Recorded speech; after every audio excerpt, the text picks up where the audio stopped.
جو پلنگ پیڑھی ہوتی ہے اس کے باوجود اس کے شوہر کو گاڑی اور کیش نہیں دیتا ہے. بہت سارے بیٹی کے باپ کو قرض مانگنا پڑتا ہے, ہاتھ پھیلانی پڑتی ہے, ہاتھ پھیلانی پڑتی ہے. بتائیے ہم کتنے رشتوں کو خراب کر رہے ہیں. آج کل کوئی اپنے آپس میں رشتہ داری نہیں کرنا چاہتا, دوسری جگہ جا کے کرے گا جہاں مال موٹا ملے گا. حقیقت ہے کہ نہیں؟ مٹیائیے نے سن کر کے کان میں پٹا لی, سمجھ رہے ہیں نا؟ مٹیائیے نہیں, ہم جو بول رہے ہیں وہی صحیح ہے.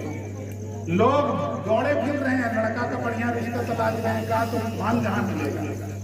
اب بتائیے, قرآن کہہ رہا ہے رشتوں کا لحاظ رکھو, اور ہم جو ہے رشتے کو طاق پر ڈال رہے ہیں, موٹی رقم تلاش رہے ہیں, اور پھر امید رکھتے ہیں کہ وہ بیوی وفادار ہو, وہ عورت وفادار ہو, ہمارے ساتھ وفاداری کرے. یہ ممکن ہے؟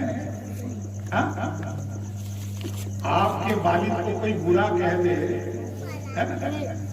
آپ کے والد کو کوئی برا کہہ دے, یا کسی کی وجہ سے آپ کے ابا کو ٹھوکر کھانا پڑے, تو آپ اس شخص کو برداشت کیجیے گا؟ کبھی نہیں. بتائیے وہ لڑکی جو آپ کے نکاح میں آئی ہے, اس کے والد نے اگر 2-3 رشتے دار سے 2 لاکھ روپیہ قرض مانگا ہوگا, اور قرض دینے والا اگر اس کے اوپر تقاضے کے لیے کھڑا ہے, تو وہ بیٹی آپ کے ساتھ کتنی وفا کرے گی؟ ہرگز اس میں برکت نہیں ہوگی. اور جب آپ نے ایسا کیا تو گویا سن لیجیے, کل وہ آپ کی بیوی تو ہے مگر کسی بچے کی ماں بھی ہے, وہ کل آگے چل کے کسی کی پھوپھی اور خالہ بھی ہوگی, کسی کی نانی اور دادی بھی ہوگی. یہاں تک نہیں کہ صرف آپ کی بیوی ہے, اس کا رشتہ پھیلتا جائے گا اور قیامت تک پھیلے گا. مگر آپ نے ایک عورت سے اس کے نکاح میں, اپنے نکاح میں لانے کے لیے آپ نے اس سے اجرت لیا ہے, تو گویا کہ آپ نے سارے رشتوں کو تار تار کر دیا. سبحان اللہ, سبحان اللہ, سبحان اللہ. آپ نے تمام رشتوں کو تار تار کر دیا. اور یقین جانیے کہ جب تک آپ رشتوں کا لحاظ نہیں کریں گے, آپ کی سوسائٹی ترقی نہیں کر سکتی, آپ کے بچے صالح نہیں ہو سکتے, آپ کے اندر خود اعتمادی نہیں آ سکتی ہے, آپ اپنے اندر خودداری پیدا کرتے ہیں. اللہ تبارک و تعالیٰ کیا کہہ رہا ہے کہ ایمان والو اللہ سے ڈرو جس نے تمہیں ایک جان سے پیدا کیا ہے.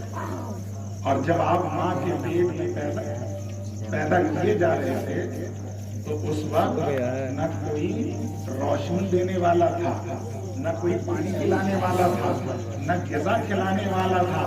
ہاتھ کی لکیر بن رہی تھی, والد کا اس میں کوئی اختیار نہیں تھا. آپ کی آنکھ اتنی بن رہی تھی مگر اس میں کسی رشتہ دار کا کوئی سپورٹ نہیں تھا. آپ کی زبان بن رہی تھی, ناک اور رخسار بن رہے تھے, پاؤں کا 2 قامت بن رہے تھے مگر کسی کا نہیں. وہی خدا وحدہ لا شریک ہے جو آپ کو مکمل بنا رہا تھا. ہزاروں نطفے تیار ہونے سے رہ جاتے ہیں مگر ان کروڑوں اور ہزاروں میں آپ خوش نصیب ہیں جو اس دنیا پر تشریف لاتے ہیں, اور آنے کے بعد اس خدا کا فضل ادا کرنا چاہیے, اس کا شکریہ ادا کرنا چاہیے. نہیں بلکہ نکاح کے نام پر سودا ہو رہا ہے, خرید و فروخت ہو رہا ہے. یہ نہیں چل سکتا ہے. جو چیز آسان اللہ تبارک و تعالیٰ نے ہمیں اور آپ کے لیے بنایا, اس کو آپ نے مشکل کر دیا.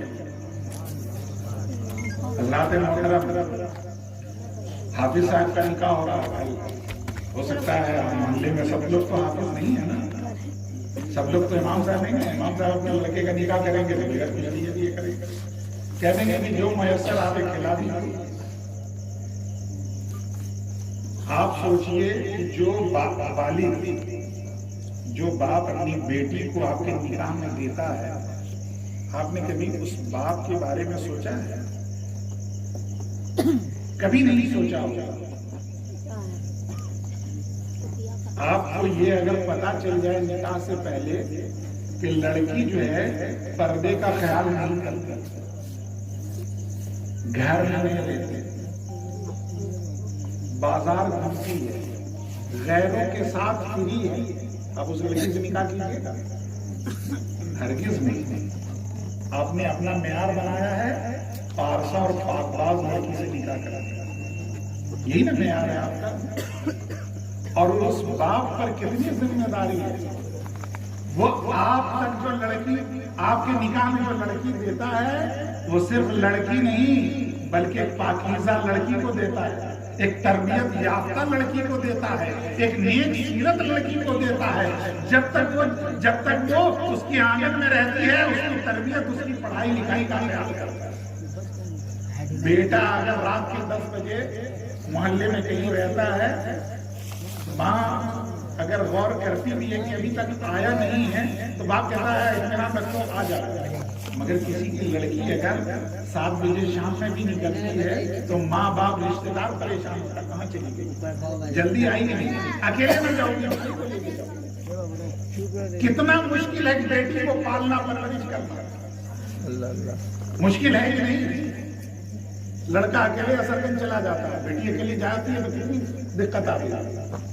اب سوچئے، مگر اسی لڑکی کے نکاح کے لیے آپ سودا کرتے ہیں۔ ہمارے سماج میں موٹی رقم لی جاتی ہے، اس کے نکاح میں لانے کے لیے اچھی گاڑی کا مطالبہ ہوتا ہے، اچھے کھانے کا ڈیمانڈ ہوتا ہے۔ کبھی آپ نے یہ نہ سوچا بلکہ شکریہ منانا چاہیے تھا کہ اللہ تبارک و تعالیٰ نے مجھے جو میرے نکاح میں آنے والی جو بچی ہے وہ نیک سیرت بچی ہے، تربیت یافتہ بچی ہے، وہ اچھی لڑکی ہے، ہم اس کو اپنے نکاح میں لا رہے ہیں اور اللہ تبارک و تعالیٰ اس نکاح کی برکت سے مجھے صالح اولاد عطا کرے۔ اور یقین جانیے باپ کا کمال یہ ہے، باپ کی ترقی یہ ہے کہ اس کی اولاد نیک اور صالح۔ باپ کی کامیابی کس میں ہے؟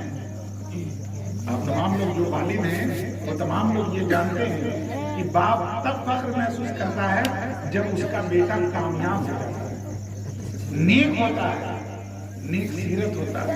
تو نیک سیرت کب ہوگا؟ جب آپ کی نیت صاف ہو، آپ کا ارادہ نیکی والا ہو۔ آپ نکاح کیجئے اس ارادے سے کہ میں نکاح کر رہا ہوں امت محمدیہ کی افزائش ہوگی، اس سے میری جو اولاد پیدا ہوگی وہ لا الہ الا اللہ محمد رسول اللہ کا کلمہ پڑھنے والی ہوگی۔ جو یہ اولاد آئے گی وہ آقا جناب محمد رسول اللہ صلی اللہ علیہ وسلم سے محبت کرنے والی۔ تو یقین جانیے اس نعمت کا اجر آپ کو ملے گا اور اللہ کے فضل سے نیک اولاد بھی آپ کو۔ حضرات محترم، آپ نکاح کیجئے اپنے بچوں کا بغیر کسی اجرت کے، بغیر کسی ڈیمانڈ کے۔ کیا یہ ایسا ہو سکتا ہے؟ ہم بول کے تو ابھی چلے جائیں گے، اب سورہ میں کہیے رہنا مولانا بولتے ہی رہتے ہیں، بیٹا بیٹا پڑھایا لکھایا خرچہ کیا اسی کے لیے۔ اس میں سے کوئی 10 آدمی بھی ایسا ہے جو ہاتھ اٹھا کے بول دے کہ ہم اپنے بچے کا نکاح کریں گے تو کچھ کسی سے لیں گے۔ ہم 10 ہی آدمی پورے محلے والے کا ہاتھ کھڑا کرنے کے لیے نہیں۔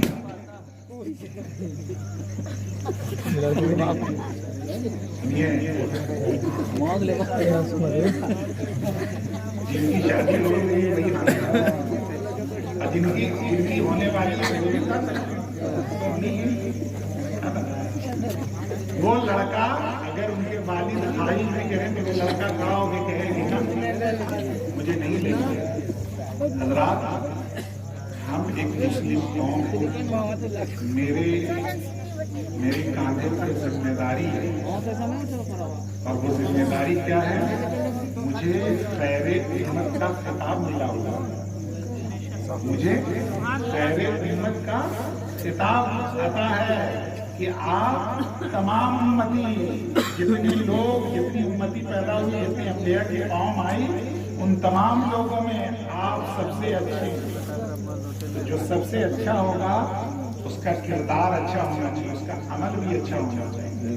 حضرات محترم، یہ نکاح ہے اور یہ حافظ صاحب کے نکاح کے برکت سے آپ جو بچیاں ابھی نکاح کے انتظار میں ہیں، اللہ تبارک و تعالیٰ ان کا ایک اچھا سا خوبصورت سا رشتہ اپنے حبیب کے وسیلے سے بھیج دے، اور یہ جو بچے ہیں آپ کے، ان تمام بچوں کو سنت طریقے سے جو نکاح کا حکم ہے اسی طریقے سے کرنے کی توفیق عطا فرمائے۔ اللہ تبارک و تعالیٰ ہم تمام لوگوں کو حق سننے اور حق سمجھنے کی توفیق عطا فرمائے۔